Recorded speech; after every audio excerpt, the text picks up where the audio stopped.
हर पल जियो ड्रामा आफत बन चुका है बहुत ही स्पेशल। उसके नेक्स्ट एपिसोड होने वाली है बहुत ही धमाकेदार। वड़ीचा जो होती है वो अपनी भाई कज़न की पेंटिंग जो होती है वो ख़राब कर देती है। इस पर वो उसका कज़न सबको बुलाता है और कहता है कि वड़ीचा मेरी पेंटिंग ख़राब करती है। तो इस पर वड़ीचा कहती है नहीं मैंने पेंटिंग ख़राब नहीं की थी। उसकी माँ महक कहती है कि आप लोगों को तो बहाना चाहिए होता है मेरी बेटी को इंसल्ट करने के लिए, मुझे इंसल्ट करने के लिए। आप लोग तो चाहते ही नहीं कि हम लोग यहाँ पे घर में रहें।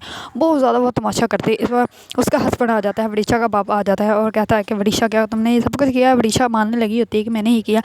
लेकिन इस पर उसकी जो छोटी कज़न होती है वो मासूम सी बच्ची होती है, वो मान जाती है। वो कहती है कि कहीं वड़ीचा को डांटना पड़ जाए, मारना पड़ जाए, क्योंकि उसके वालिद को उस टाइम बहुत ज़्यादा गुस्सा होता है। वो कहती है कि नहीं मैंने की थी, मेरी गलती की वजह से हुआ है।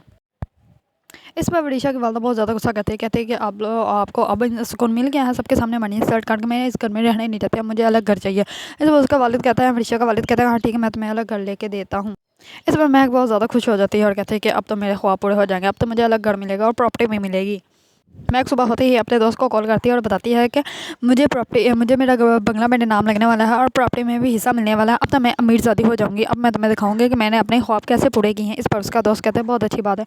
दूसरी तरफ उसका दोस्त अपनी बहन को कहता है कि तुम अपनी प्रॉपर्टी अपने घर के कागजात मुझे दे दो। इस पर उसकी बहन पहले तो हैरान हो जाती है कि पता नहीं ये क्या करेगा, लेकिन वो बाद में मान जाती है। वो कहती है ठीक मैं तुम्हें दे देती हूँ, क्योंकि वो कहता है कि अब बेटे की पढ़ाई भी तो करवानी है ना तुम्हारे, और तुम्हारा इलाज भी करवाना है। इस पर वो मान जाती है, लेकिन वो बेचारी ये नहीं जानती कि जैसे ही प्रॉपर्टी के पेपर देगी उसके बाद उसका कोई हाल भी नहीं पूछेगा।